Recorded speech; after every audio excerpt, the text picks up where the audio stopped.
Brought to you by V-Guard, co powered bye Sensodyne. संपूर्ण शेतकऱ्यांचं आणि राजकीय लोकांचं लक्ष लागून असलेल्या भेंडवळच्या घटमांडणीचं भाकीत या ठिकाणी आज वातावरणात आलेलं आहे। आपल्यासोबत सारंगधर महाराज आहेत, आपण त्यांच्याशी बातचीत करणार आहोत। महाराज, नेमकं घटमांडणी म्हणजे काय, नेमकी काय पद्धत असते साधारण? घटमांडणी म्हणजे हे गेल्या सुमारे 350 वर्षापूर्वी चंद्रभान महाराज नामक व्यक्ती होऊन गेले। त्या महाराजांना बरंचसं असं भविष्य कळत होतं। त्यांना शेतकऱ्यांना त्यावेळीच्या विनंती केली की तुम्ही शेतकऱ्यांकरता त्यावेळेस कोणत्याही प्रकारचं विज्ञान नव्हतं, कोणत्याही प्रकारचं अनुमान हवामानाचा अंदाज काढण्याचं यंत्रसामुग्री नव्हती। त्यामुळे लोकांना उत्सुकतेनं अशी वाटली की महाराज जर भविष्यवाणी हे करतात सर्व प्रकारचे, तर आपल्याला पिका पाण्याबद्दल सुद्धा भविष्यवाणी करतील। त्यामुळे विनंती केल्यानंतर महाराजांनी ही घटमांडणी आहे हे सुरू केली। याच्यात पारंपरिक प्रकारे 18 धान्य असतात एकूण। त्या 18 धान्याचे राऊंडवर अशी चांगल्या प्रकारचे सुमारे एक खड्डा असतो, त्या खड्ड्यापासून 3 ते 3.5 फुटापर्यंत अशी गोलाकार मांडणी केली जाते। आणि नंतर तो खड्डा जो असते त्या खड्ड्यात 4 महिन्याचा पावसाळा जो असते त्याचे ढेकले काढून, त्या खड्ड्यातील ढेकले काढून ते ठेवलेले असतात। त्यावर एक पाण्यानं भरलेला कोरा करवा ठेवला जातो, त्यावर पुरी ठेवल्या जाते। तर हे याप्रमाणे घटमांडणी होते।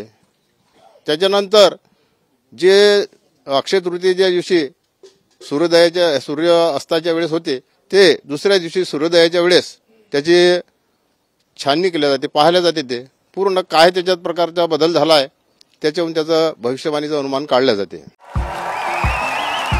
देखिए, उनका काम है अफवाह से गर्मी बढ़ाना और हमारा काम है माहौल को ठंडा रखना। हमारा नेता कैसा हो जो माहौल को रखे ठंडा वैसा हो। अब की बार वीगार्ड एयर कूलर का चमत्कार। आज तुम्ही जे रात्रीतून जे बदल झालेत, जे निरीक्षण केलं, आज नेमकं पावसाचं कशा पद्धतीने या ठिकाणी तुम्ही भाकीत वर्तवलं आणि पिकांचं कशा पद्धतीने भाकीत वर्तवलं? तर या वर्षीचं जे भाकीत आहे, आता सकाळी आम्ही पाहिल्यानंतर त्याच्यात प्रथम अंबाडी आहे हे कायम आहे, नंतर कपाशीचं पीक आहे ते सुद्धा कायम आहे, म्हणजे मोगम आहे, सर्वसाधारण पीक येईल। त्याच्यानंतर तूर आहे हे सुद्धा सर्वसाधारण पिकातच आहे, आणि उडीद, मूग, ज्वारी हे सुद्धा सर्वसाधारण पिकात आहे। तिळाचं पीक चांगलं दाखवते, परंतु तिळाचं पिकाचं असं आहे की नाजूक पीक आहे, खडकाळ भागात चांगल्या प्रकारचं पीक येऊ शकते, पण काळ्या जमिनीत ते पेरणीच सक्सेस होत नाही त्याची। तसंच बाजरी सुद्धा ठीक आहे। त्याच्यानंतर रब्बी पिकापैकी गहू चांगला आहे, भावात पण तेजी येईल। हरभरा साधारण आहे, भावात फारशी तेजी येणार नाही। करडी आहे, करडी बी चांगलं पीक आहे, आणि ते संरक्षण खातं आहे ते सुद्धा आपलं चांगलं राहील। आणि मसूर जे असते हे परकीय असतात आपल्या राष्ट्र, तर ते सुद्धा ठीक आहे, आपल्याला कोणत्याही प्रकारचा त्रास होणार नाही। याप्रमाणे हे भाकीत केले जाते।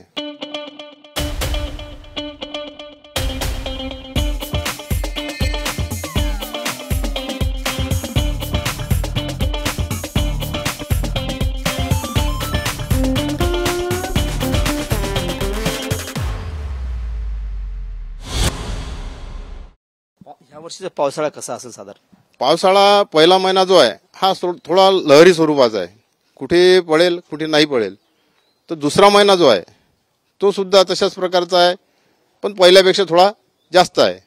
तिसरा महिना जो आहे तो तिसरा महिना एकदम चांगला आहे, सार्वत्रिक पावसाचा आहे। चौथा महिना सुद्धा सार्वत्रिक पावसाचा आहे, आणि अवकाळी पाऊस सुद्धा भरपूर आहे। एक महत्त्वाचा प्रश्न आहे की त्या मटके करव्यावरती तुम्ही सांडे कुरडे सोबत पाणविड्या सुद्धा ठेवता, तो कायम आहे, मागच्या वेळेस सुद्धा कायम होता, काय नेमकं या संदर्भातलं भाकीत असणार साधारण? सांडुई कुरडे हे चारा पाणी आहे शेतकऱ्यांकरता, ते कायम आहे। तसंच करंजी हे पैशाचं द्योतक आहे, तर ते करंजी सुद्धा कायम आहे, म्हणजे पैशाचा काही एवढी अडचण येणार नाही। तसंच वळा भाजा हे चव असते, पुरी हे पृथ्वी असते। पुरी गेल्या 2-3 वर्षात बरेचसे वेळा तुटलेली असे, कधी फुटलेली असे, तर यावर्षी ती कायम आहे, कोणत्याही प्रकारचे नैसर्गिक आपत्ती अशी फारशी होणार नाही आहे। आणि पानविळा हे पूर्वीपासून हिंदू संस्कृतीत गणपतीचं प्रतीक आहे ते सुद्धा कायम आहे. झिंझिण्यांपासून त्वरित आराम मिळवा सेन्सोडाइन रॅपिड रिलीफ बरोबर.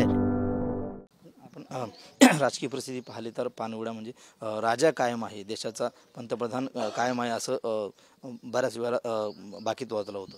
यावर्षी कसं आहे की गणपती हा प्रतीक म्हणूनच आम्ही या ठिकाणी सांगणार आहोत. एक शेवटचा प्रश्न आहे, गेल्या 2 वर्षापूर्वी राहुल गांधी या ठिकाणी आले होते, तुम्ही आणि पुंजाजी महाराजांनी त्यांची भेट घेतली होती, त्यांना पानविडा दिला होता. एक संकेत मिळाले होते की पानविडा त्यांना दिल्यामुळं कदाचित त्यांची सत्ता येऊ शकते. नाही, असं काही नाही आहे. कोणाची बी भेट झाली तर एकमेकांना काहीतरी देण्याची हिंदू संस्कृतीत प्रघात असतो. त्याप्रमाणे फूल, कोणी पानविडा, कोणी काही असं आपापल्या संस्कृतीप्रमाणे जसं फुलाचा हार असं देत असतात, त्याच्याबद्दल काही हेत नसते. नक्कीच. तर हे होते चंद्रभान महाराज. त्यांनी ह्या वर्षीचं भेंडवळचं जे भाकीत आहे ते या ठिकाणी वर्तवलं आहे. कॅमेरामन नागनाथ शिंदेसह Ganesh Solanki, TV9 Marathi, Buldhana. Brought to you by V-Guard, co powered bye Sensodyne.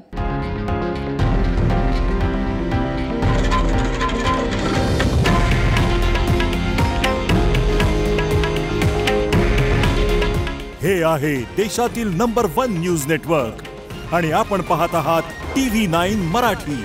काळजी तुमची, हित महाराष्ट्राचं.